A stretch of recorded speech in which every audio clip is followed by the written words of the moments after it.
Assalamu alaikum viewers. I welcome you all to the YouTube channel of Target Competitive. If you are new to our channel, kindly subscribe it and press the bell icon for the latest updates. हमने पिछले lecture में discuss किया था battle of Plassey को जो 1757 में लड़ा गया और उसमें सिराजुद्दौला जो थी नवाब ऑफ बंगाल उसको कैप्चर किया जाता है और मारा जाता है। कैसे मीर जाफर, घसीटी बेगम और राय दुर्रा जैसे वो उसके बहुत सारे ऑफिशियल्स थे वो कैसे लॉर्ड क्लाइव से मिल जाते हैं और बाद में लास्ट पे सिराजुद्दौला को यहाँ पे कैप्चर और मारा जाता है। इसके बाद क्या हुआ, ये जो बंगाल में यहाँ पे मीर जाफर को बनाया जाता है एज ए न्यू नवाब, लेकिन जो लास्ट इंडिपेंडेंट नवाब रहे हैं वो रहे हैं सिराजुद्दौला। अब ये बैटल ऑफ बक्सर क्यों लड़ी गई? अब जबकि ब्रिटिशर्स ने बंगाल कैप्चर किया है बैटल ऑफ प्लासी में, बंगाल अब उनके लिए रास्ते ओपन हो गए थे। अब ये क्या कर रहे थे, टैक्स ले रहे थे क्योंकि ये बहुत ज़्यादा रिसोर्सफुल था, रिच प्रोविंस था ये बंगाल। अब इनका मेन कंट्रोल रहा बंगाल में। फ्रेंच सेटलमेंट चांसुरा जो थी ये भी हमने डिस्कस किया, ये कब्जा लिया था उन्होंने बैटल ऑफ प्लासी में। तो बक्सर क्या है, ये एक जगह है बंगाल में। तो ये बैटल ऑफ बक्सर जो लड़ी गई 22 अक्टूबर 1764 को, ये एक तरफ से ब्रिटिश आर्मी थी जिसको लीड कर रहे थे हेक्टर मनरो और दूसरी तरफ से कंबाइंड आर्मी थी। किनकी कंबाइंड आर्मी थी? एक था उस वक्त का मुगल एम्परर जिसका नाम था शाह आलम सेकंड और दूसरा बंदा था मीर कासिम जो यहाँ पे नवाब थे बंगाल के और तीसरा बंदा था शुजाउद्दौला। वहाँ पे हमने देखा सिराजुद्दौला, यहाँ पे दूसरा बंदा है नवाब ऑफ अवध का, ये है शुजाउद्दौला। यहाँ पे आप कंफ्यूज नहीं होना।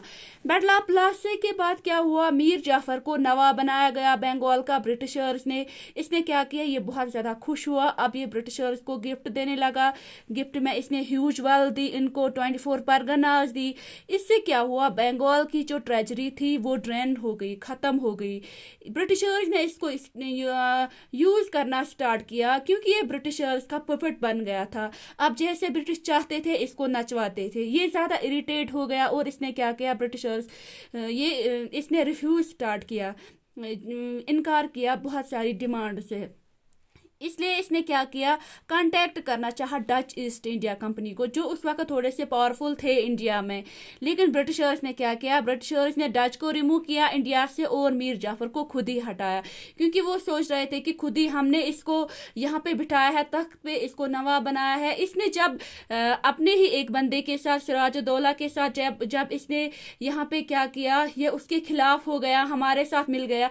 अब ये हमारे खिलाफ ही कुछ साजिशें कर सकता है तो हम इसको हटाते हैं। यहाँ पे इन्होंने एक नया बंदा रखा मीर कासिम, जो कौन था, जो इसी मीर जाफर का दामाद था। इसने क्या किया, ये भी पहले पहले बहुत ज़्यादा खुश हुआ। इसने ईस्ट इंडिया कंपनी को बहुत सारे गिफ्ट दिए, नवाब खजाने से भी बहुत ज़्यादा गिफ्ट किए। इसने 3 विलेजेस भी गिफ्ट किए इनको, बुरदावन, चिटागोंग एंड मिदनापुर। आगे क्या होता है, आफ्टर सम टाइम ये कुछ क्या हो गया कि he try to assert his authority. इसने कुछ कंट्रोवर्शियल डिसीजन लिए क्योंकि अब ब्रिटिशर्स इसको भी नचा रहे थे अपनी उंगलियों पे। इसने क्या किया, इसने कैपिटल की his capital from Murshidabad to Munger Bihar, और उसने क्या किया, established cannon factory at Munger. जैसे ही इसने शिफ्ट की अपनी कैपिटल मुंगेर की तरफ तो वहाँ पे एक कैनन फैक्ट्री जिसको हम आर्मर्स फैक्ट्री भी कहते हैं। अब ये इसने आर्मर्स यहाँ पे बनाए। यहाँ पे जब ये हथियार बनाने लगा तो ब्रिटिशर्स तो ओब्वियसली उनको तो गुस्सा होना ही था क्योंकि वो सोच रहे थे कि हमारा ही बंदा है, हमने इसी को बिठा के रखा था, औकात क्या है इसकी, अभी हमारे ही खिलाफ यहाँ पे आर्मर्स बना रहा है। इसने फैक्ट्री खोली है, कैनन फैक्ट्री।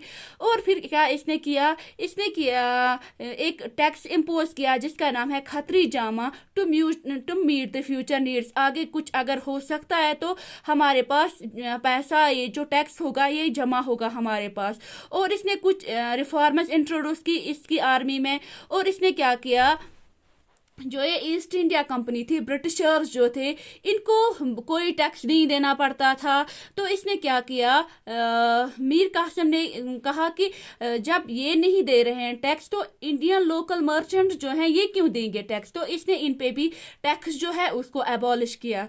और फिर बाद में इसने क्या किया, क्योंकि नया नया बंदा था, जोश बहुत ज़्यादा था, इसने ब्रिटिश ऑफिसर्स पे अटैक किया पटना बिहार में, और वहाँ पे बहुत यूरोपियंस को मारा 1764 में। फिर क्या हुआ, अब ब्रिटिशर्स को तो गुस्सा आना ही था। ब्रिटिशर्स ने क्या किया, ब्रिटिशर्स ने अटैक किया मीर कासिम पे।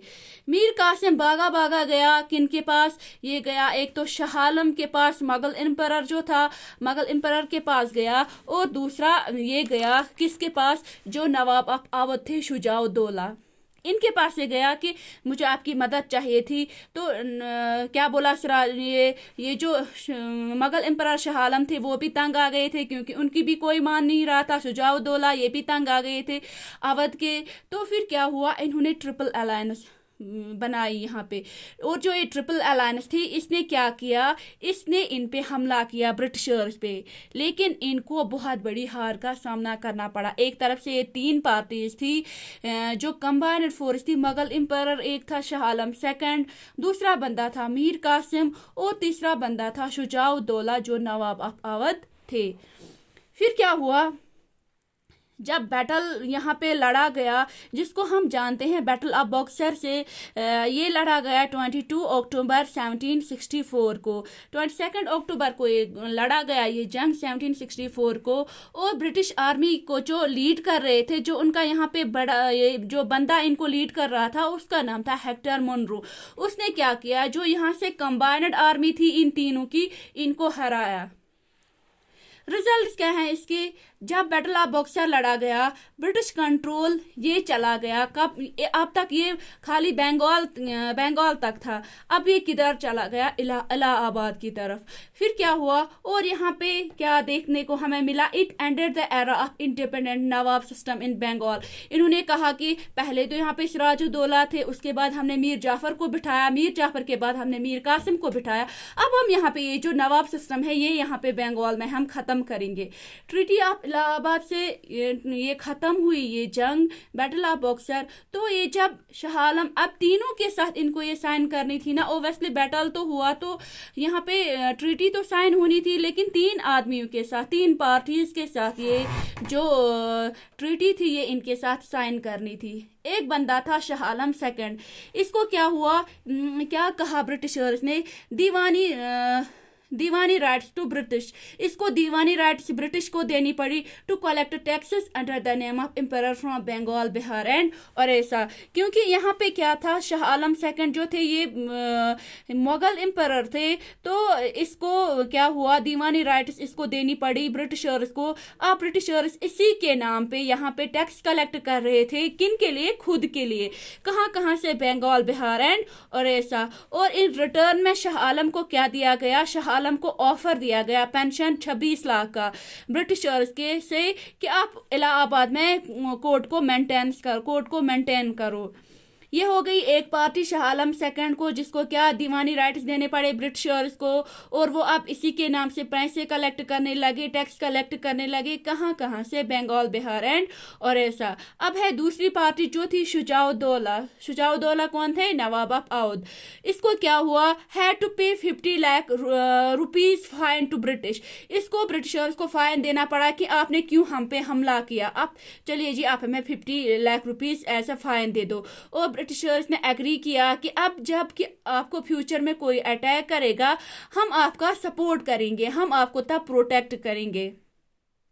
अवध इसको वापस दिया गया, लेकिन इससे इलाहाबाद एंड कोरा लिया गया ब्रिटिश ने।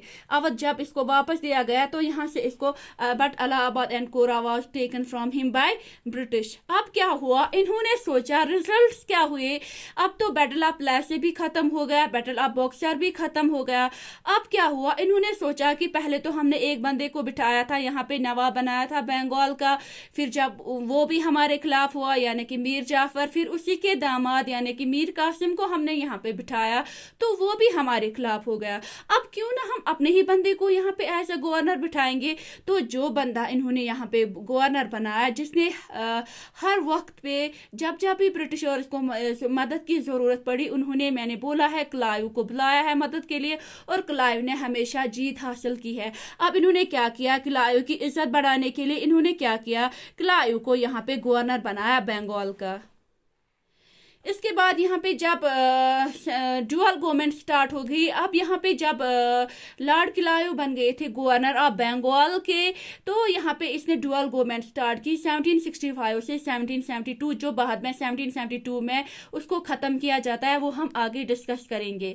हमने देखा कि ईआईसी जो थे इनको कोई एडमिनिस्ट्रेटिव एक्सपर्टीज नहीं थे, क्योंकि ये खाली यहाँ पे बिजनेस करने आए थे, इनका कोई इरादा नहीं था यहाँ के पॉलिटिकल सिस्टम में घुसने का। फिर क्या हुआ, बैटल ऑफ बक्सर में क्या हुआ, ईस्ट इंडिया कंपनी ने बंगाल पे रूल किया थ्रू पुपेट्स। मीर जाफर के बाद उसके सन नजबुद्दौला को यहाँ पे नवाब बनाया बंगाल का, लेकिन ये खाली नाम के रहे और काम असल में कौन कर रहा था, काम कर रहे थे यहाँ पे ब्रिटिशर्स। और क्या हुआ, in the course of dual government EIC जो थे, ईस्ट इंडिया कंपनी क्या थी, ये पावर को एंजॉय कर रही थी, और जो बाकी जो जिम्मेदारियां थी वो यहाँ पे इंडियंस निभा रहे थे। ये क्या कर रहे थे, ये कोई रेस्पॉन्सिबिलिटी इनकी नहीं थी, ये खाली पावर को एंजॉय कर रहे थे। तो ये हमने देखा बैटल बक्सर कैसे स्टार्ट हुआ, और यहाँ पे फिर कैसे जो ब्रिटिशर्स ने थे, ईस्ट इंडिया कंपनी जो थी जिनको लीड कर रहे थे हेक्टर मनरू, वो कैसे कंबाइंड आर्मी को यहाँ पे डिफीट करते हैं, जिसमें मुगल एम्पायर शाह आलम सेकंड थे, मीर कासिम नवाब ऑफ बंगाल, और था थर्ड पर्सन यहाँ पे शुजाउद्दौला जो नवाब ऑफ अवध थे। कैसे इनको यहाँ पे हार मिली, और बाद में यहाँ पे लॉर्ड क्लाइव जो थे उसको गवर्नर बनाया जाता है बंगाल का। This was all about battle of Buxar. Hope आपको समझ में आया होगा। मिलते हैं हमारे अगले लेक्चर में। टिल देन अल्लाह हाफिज।